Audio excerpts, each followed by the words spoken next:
Ok. Mira, logré ya hacer un circuito en paralelo. Y luego con esto, Bien. ahí te va. Se supone que entonces cuando es en amperaje, el amperímetro tiene que ser parte del circuito. Entonces, supongamos que quiero medir la corriente que hay aquí, en este punto de aquí. Entonces, quito esto, conecto esto al amperímetro y cuando le dé iniciar debe de dar algo. Ok, da 1.5 miliamperes. Muy bien. Recordemos que la corriente se reparte. Entonces, vamos a detener esto y ahora vamos a medir la que hay aquí y acá, en este.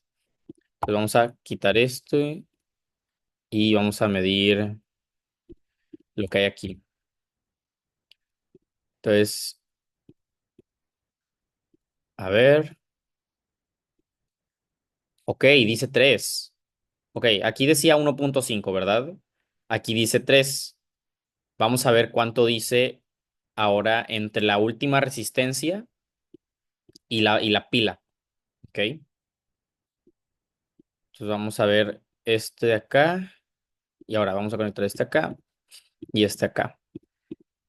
Debería de ser algo mayor. Ok, 4.5, ponle. 4.5, vamos a decir. Eso es algo muy interesante. Lo que nos está diciendo aquí es que aquí hay 3, aquí hay 1.5 y el total es 3 más 1.5, que es 4.5, 4.49, 4.5. Que eso es lo que nos dice acá la ecuación, que el voltaje, digo, que la corriente se reparte y se suma. Ok, muy interesante. Entonces, realmente la corriente que hay aquí, nosotros sumamos la corriente que había en este, más la corriente que había en este, y nos dio la corriente que hay en este, porque pues realmente tiene sentido, ¿no? La corriente que hay acá más la corriente que hay acá se suma y se suma llegando aquí. Y eso sí tiene sentido, ¿no? Pues la cantidad de electrones. Entonces es básicamente lo que acabamos de hacer acá. Aquí nos dio 1.5, aquí nos dio 3 y la suma es 4.5. Ahora, vamos a hacerlo con el voltímetro. Y ese no tiene que estar dentro del circuito, ese puede ser en paralelo. Vamos a cambiar el modo a voltaje. Ok. Vamos a medir el voltaje que hay entre aquí y acá. A ver. Ok, hay 1.5 volts. Ok.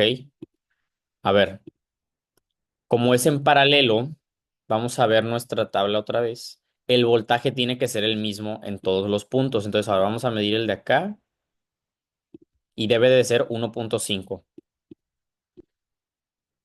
Muy interesante, ¿eh? Yo sé por qué pasa eso, chécate. Bueno, eso no es tan importante, pero igual es interesante. Es porque conectamos los cables al revés. El positivo lo conectamos a la salida del negativo. O sea, lo conectamos acá abajo y arriba. Pero no, tiene que ir negativo con el negativo y positivo con el positivo. ¿Por qué da negativo? Bueno, porque acuérdate que es una diferencia. Es una diferencia de potencial. Y si tú le restas uno con otro, pues te da positivo, pero luego si lo restas al revés te va a dar negativo. Es como cuando restas 10 menos 5 te da 5, pero 5 menos 10 te da menos 5. Entonces es lo mismo acá, porque acuérdate que el voltaje es una diferencia y por eso da negativo y ahora ya da positivo. Eso es muy interesante. Y entonces ya en el tercero también debe de dar 1.5, porque recordemos que el voltaje se conserva cuando es en paralelo. Ahí está. Y pues sí, sí, básicamente. Este, ¿Qué más hay? Ah, sí. Una última cosa, gráficas de circuitos. Este es un problema de un examen. Estaba viendo exámenes y la verdad es que me llamó mucho la atención y por eso lo quise poner aquí. Y lo que dice es que una lámpara Z y un resistor R tienen las características que se muestran en el gráfico, donde I es el eje Y y V es el eje X, o sea, corriente y voltaje. Calcule la resistencia de R. Ok, muy interesante. A ver, vamos a ver el examen. Creo que es este. Aquí está. Ok.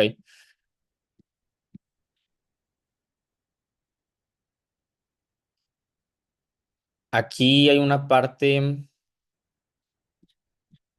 bueno, este, tengo entendido que es que no estoy muy seguro dónde está esa parte, pero el punto es que la resistencia de uno tiene que ser, este, mira, 12 volts, aquí está. No estoy muy seguro por qué, bueno, mira, aquí está esto, es 12 volts. Ahí te va. Eso es importante porque la resistencia de la lámpara Z y del resistor R dividen el voltaje.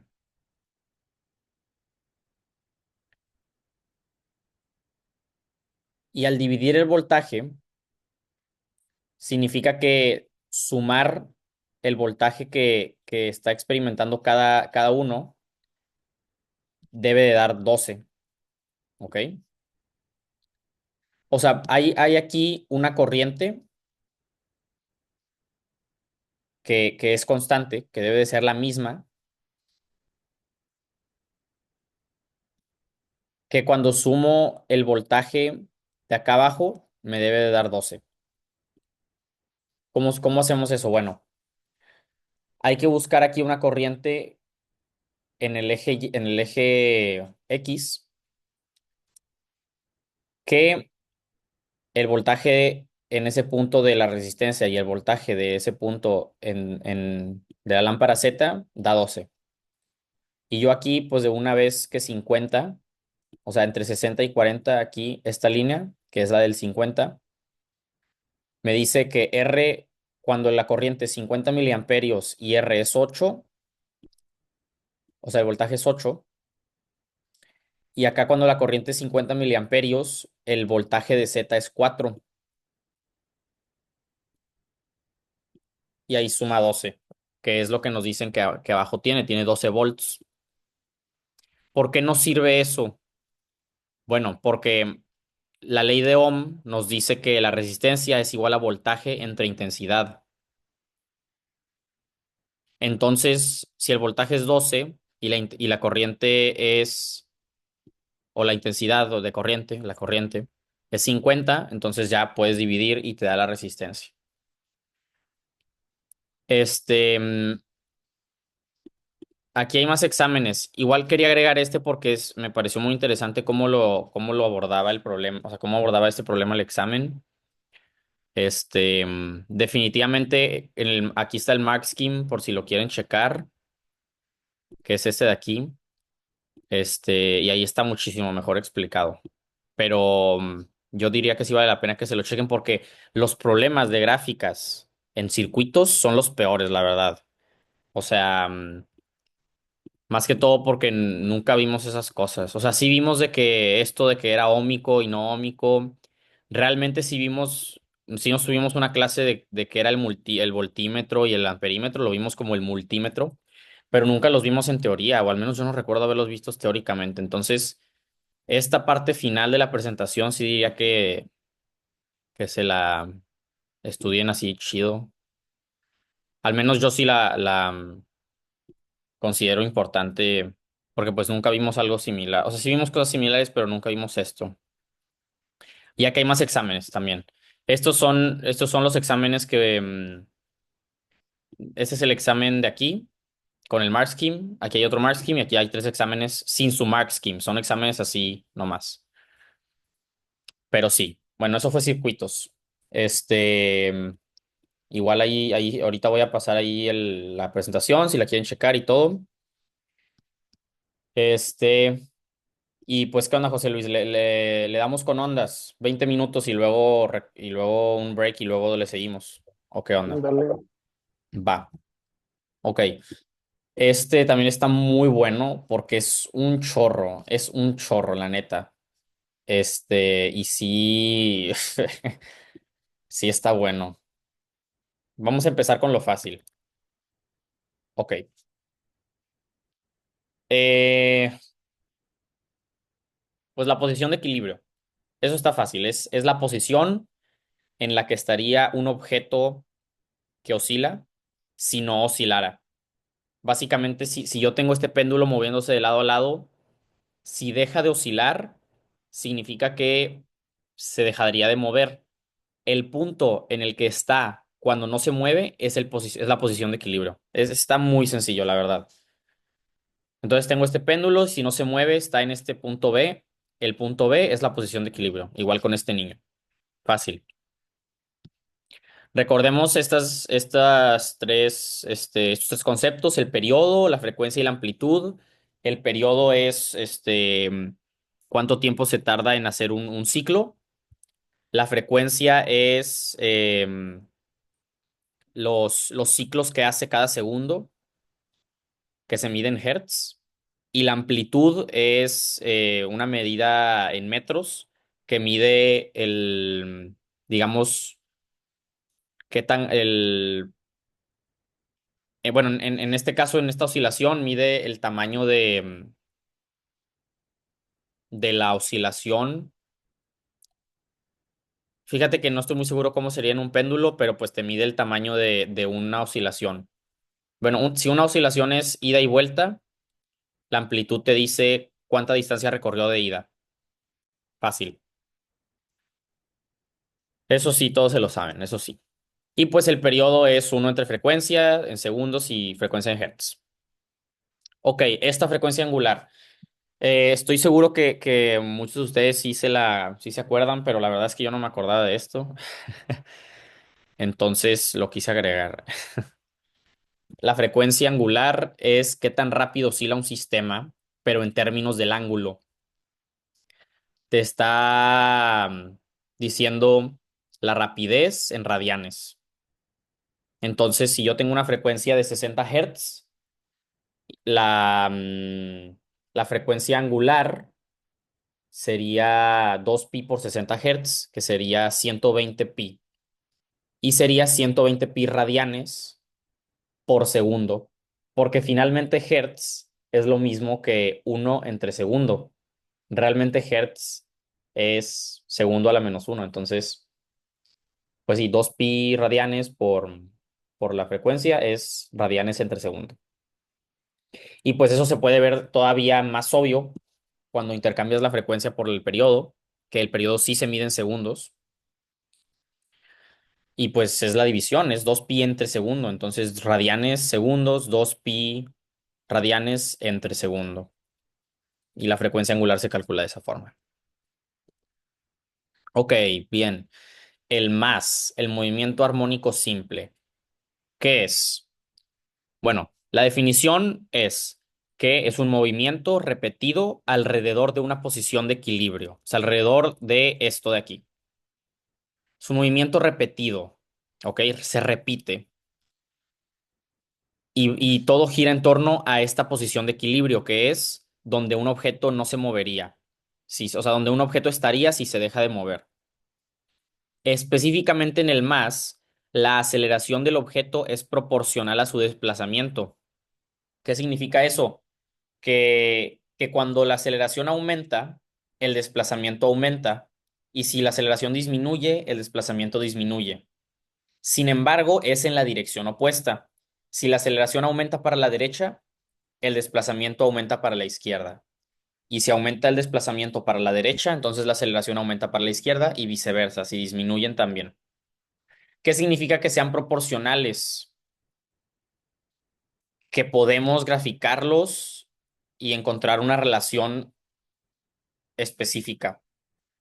En este caso, la relación es una relación lineal. Es una relación lineal que se puede comparar con la ecuación de la recta, donde la pendiente de la ecuación es la frecuencia angular al cuadrado negativa. ¿Por qué es esto? Ok, vamos a parar un momento y vamos a ver esto de acá arriba. La aceleración es proporcional al desplazamiento, ok, pero en la dirección opuesta, que es lo que vimos anteriormente. De ahí es donde viene este negativo. La frecuencia angular eh, está en esta fórmula. Bueno, la verdad es que sí es muy difícil de explicar. O sea, sí tengo el procedimiento aquí, pero este, yo creo que lo voy a poner en el documento porque sí está largo y la verdad es que no me quisiera centrar en eso. Pero el punto es que esta ecuación de aquí es la esencial para para el movimiento armónico simple. Esta frecuencia angular de aquí viene de Newton, de las leyes de Newton. Pero no me voy a meter en eso porque luego se hace muy largo el video. Luego, si alguien quiere que le explique bien cómo, me puede escribir o algo. Igual también voy a dejar el procedimiento de cómo se deriva esta ecuación ahí en el documento de Drive, que está todo en este documento de aquí. Aquí. Pero sí. Em, bueno,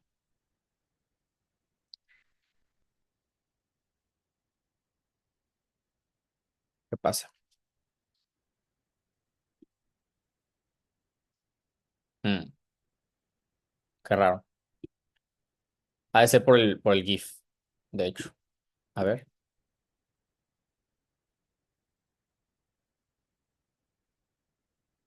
Mm,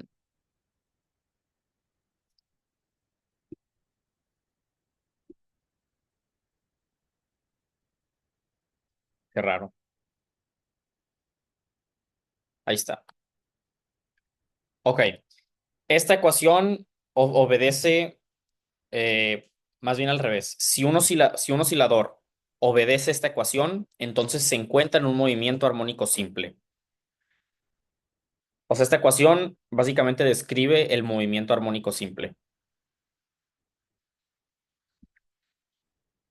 ¿Cómo se llega a esta ecuación? Bueno, esta diapositiva la puse aquí justamente porque está este procedimiento que tengo aquí, pero mejor después lo subo. Ok, vamos a pasar ahora a algo que se llama el péndulo simple. Aquí, pues esta es la ecuación que lo describe. Mira, este es el simulador. Quiero aquí nomás mostrar una cosa muy específica. Si tenemos aquí este péndulo de aquí, yo lo voy a elevar aquí a los 90 grados, ponle. Ok, y se está moviendo y tiene un cierto periodo, ¿verdad? Period trace. Ahí está. Ok, ese es su periodo. O más bien, es el de desplazamiento, pero lo que quiero aquí mostrar es qué pasa si yo aumento la masa. Aumenté la masa, ¿verdad? Y no pasa nada. Voy a disminuirla. Y no pasa nada en realidad. O sea, yo puedo agarrar este reloj y voy a medir cuánto tiempo se tarda de ir de un lado al otro. O una oscilación más bien. ¡Pam! Ahí está. 1,84. Ok, vamos a aumentarle la masa. Ok, ok, ok. Digo, obviamente no van a dar lo mismo, pero da muy cerca. Da tan cerca que parece que en realidad la masa no afecta en nada. 1,93. Ok, dio exactamente lo mismo que el anterior. Uf, qué bueno. Qué buena. Ok, dio exactamente lo mismo. ¿Qué significa esto? Bueno, que la masa no está afectando en nada el movimiento del péndulo. Y es justamente lo que nos dice esta ecuación, que en realidad no importa qué tan grande sea el péndulo, qué tan pesado sea, lo único que va a afectar al péndulo es el, la longitud de la cuerda que está aquí, que dense cuenta que esto sí afecta un chorro al periodo del péndulo, que es lo que estamos buscando, y la fuerza de gravedad. Básicamente, si la fuerza de gravedad es de la Luna, uff, tremendo, se va. Y si es de Júpiter, pum, pum. Sí, pues obviamente eso va a afectar, pero es que la masa no afecta en nada. Y eso es algo muy interesante. Ya si le quito más longitud y todo. Esta ecuación nos describe el periodo de un péndulo simple y nos dice que la masa no tiene nada que ver.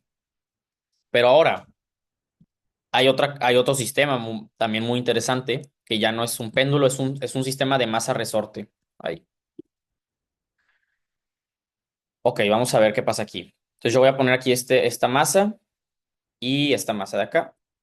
Ok. Entonces podemos ver que sube y baja. Yo le puedo cambiar acá la gravedad y uy, se extiende demasiado, ¿verdad? Luego, si le cambio aquí la constante del resorte, pues obviamente también cambia el periodo. Pero chéquense qué pasa con el periodo cuando cambio la gravedad. Sigue siendo el mismo periodo. Tal vez se desplaza más, pero realmente el tiempo que se tarda en ir de un lado a otro es el mismo. No sé si lo notan. Tal vez no se desplace tanto,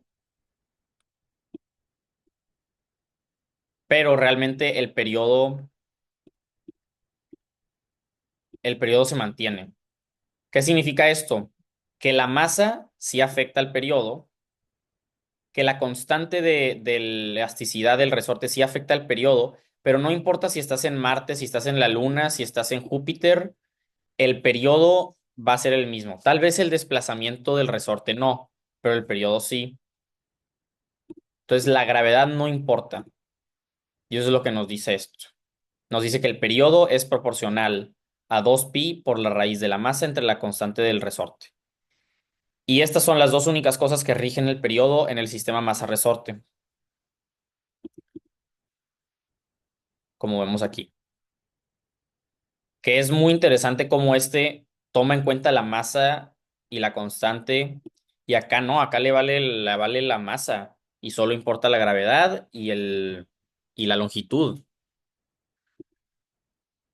Pero pues sí, este es básicamente pues esa parte.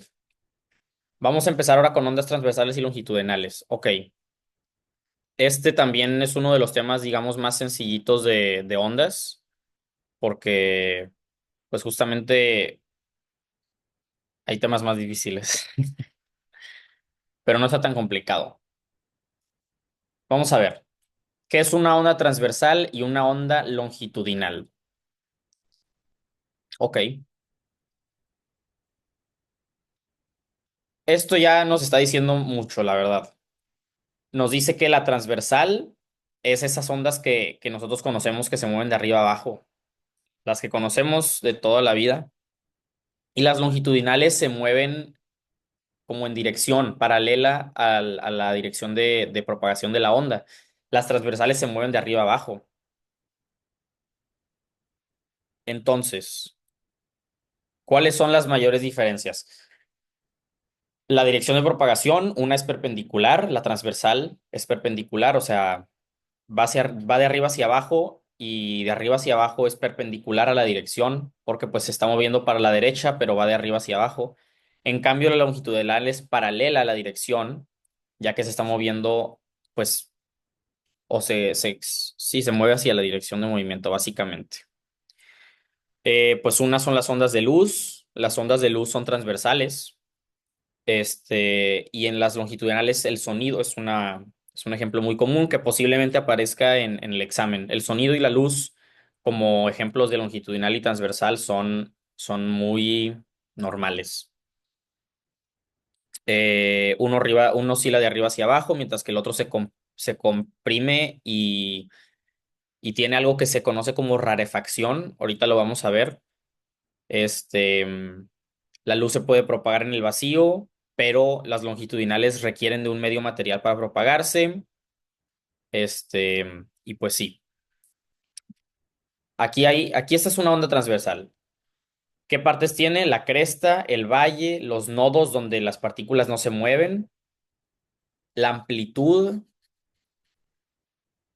y la longitud de onda, que en realidad la longitud de onda es de aquí a acá y de aquí a acá. Está mal esta imagen, no me acabo de dar cuenta. Pero, pero sí, ya sabemos que la longitud de onda es o sea, lo que se tarda como en hacer una oscilación, o más bien la distancia de una oscilación, que sería como de aquí a acá. Y eso ya es una longitud, o incluso de este lado a acá. Esta línea morada como que representa dos longitudes de onda, porque es de aquí a acá y luego de aquí a acá. Pero bueno. Y estas son las partes de una onda longitudinal, que de hecho nunca había escuchado esta palabra. No sé si es porque no pongo atención o qué, pero nunca había escuchado esa palabra, ni en la clase. Compresión, obviamente aquí hay una compresión. Estas son las compresiones. Es como, pues, un área de mayor presión. En cambio, donde se expande es una rarefacción y pues hay menor presión ahí. Esta es la longitud de la onda. De compresión a compresión representa la longitud de la onda y se propaga pues para el lado donde se mueven las compresiones, digamos, como acá atrás. Este es como algo de Cognity.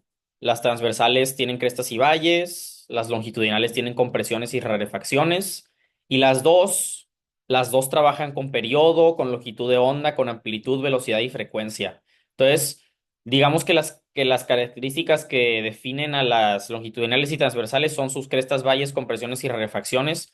Tengan en cuenta que también hay nodos aquí, pero la amplitud de cada uno, las dos trabajan con amplitud, velocidad obviamente, longitud de onda obviamente, periodo también y frecuencia. Ok, ya las longitudinales ya no vuelven a aparecer, la verdad, porque ya nos vamos a enfocar puramente en transversal. No sé por qué el temario de IB hace eso, pero está bien. Ok, vamos a ver el periodo y longitud de ondas en las gráficas. Más que todo, en gráficas, dos gráficas específicas que son de distancia y desplazamiento y distancia y tiempo, pero pues todo de onda transversal. Ok, ahí está. Esta es la primera gráfica. Aquí vemos una gráfica de desplazamiento en el eje Y versus el tiempo. Entonces, esa es una onda transversal donde la distancia entre, digamos, este punto y luego la siguiente oscilación empieza en este punto, la distancia entre esos dos puntos es su periodo, medido en segundos. Ok. En cambio, cuando tenemos una gráfica exactamente igual, pero ahora el eje X ya no es el tiempo, sino la distancia, entonces esto de aquí ya no representa el periodo, representa la longitud de onda. Entonces podemos ver que son conceptos que realmente tienen muchas cosas similares, tienen mucha similitud. ¿Y de qué nos sirve saber estos dos conceptos? Bueno, este es un ejercicio ahorita. Nos sirve de que juntos nos ayudan a encontrar la velocidad de una onda. ¿Cómo es esto? Pues dense cuenta que el periodo se mide en segundos y es el tiempo que se tarda en hacer una oscilación. Y la longitud de onda se mide en metros y es la distancia que tiene una oscilación. Entonces realmente los dos están hablando de un solo ciclo, de una oscilación. Y uno se mide en segundos y otro se mide en metros y entonces juntos es metros entre segundo. y nos ayudan a sacar la velocidad de una onda. Y eso está con ganas, la verdad. Está bien chido. O sea, realmente tienen más en común de lo que yo había pensado. Pero miren, este, antes de seguir, está este ejercicio que está interesante. Dice, es sobre esta gráfica de desplazamiento versus distancia. Dice de a qué lugar se va a mover la partícula X, esa partícula, mientras se mueve la onda.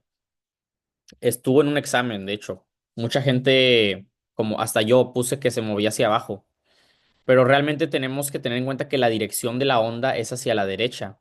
Entonces, básicamente, este punto de aquí arriba se va a mover hacia acá, y este punto de aquí se va a mover hacia acá, y este punto de abajo se va a mover hacia la derecha. O sea, realmente es como si estuviéramos moviendo toda la onda, si la estuviéramos recorriendo, y por lo tanto, si este punto X se mantiene en este eje de aquí, el punto que le sigue sería más arriba, porque ahora digamos que este punto se mueve para acá.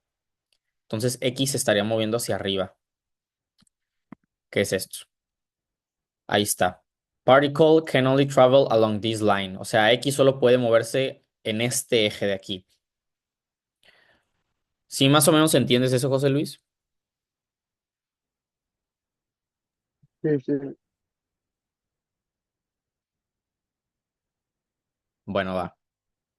Y pues básicamente, sabiendo que la frecuencia es uno entre el periodo, podemos sacar esta ecuación. Sabemos que la velocidad es longitud de onda entre el periodo, pero pues ya teniendo esto en cuenta, pues podemos saber la velocidad con la frecuencia sin necesidad del periodo. Ok, quedan 3 minutos. ¿Qué siguen? Uf, bueno, esto último y ahorita nos vemos después para ver superposición de ondas, porque la neta eso también está muy tremendo. Dos ondas de sonido y electromagnéticas, o sea, sonido y luz, básicamente. Unas son transversales, otras son longitudinales. El sonido viaja a través del aire, es una onda longitudinal, y como había mencionado antes, funciona por medio de cambios de presión. Entonces, aquí es una área de mayor presión, en cambio aquí en medio es un área de menor presión. Y esto, pues, es provocado por, digamos que esta membrana de aquí, que es la que mueve las partículas.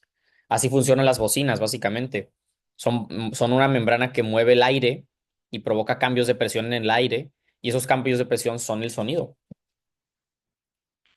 Y pues las ondas electromagnéticas no necesitan un medio de propagación, pueden viajar a través del vacío y son ondas transversales. Esta ecuación es muy importante porque pues te está diciendo que la velocidad de la luz es igual a la frecuencia de la onda por la longitud de la onda. Sin embargo, la velocidad de la luz es constante, al menos en el vacío, este, porque pues en la Tierra ya puede haber cambios de medio y todo eso, pero pues sí, multiplicando la frecuencia por la longitud de onda te da la velocidad de la luz. Y eso te dice que son inversamente proporcionales porque este siempre es constante. Si quieres, aquí le dejamos, y ahorita en 20 minutos, o en, que es media hora mejor, ¿no? Un ratito más para despabilar Vale, un poco más. me agrada. Va, en media hora te mando el link otra vez y ya le damos con eso porque la neta, esto sí está súper pesado. Va, Dale, ya estás. dale. Bye.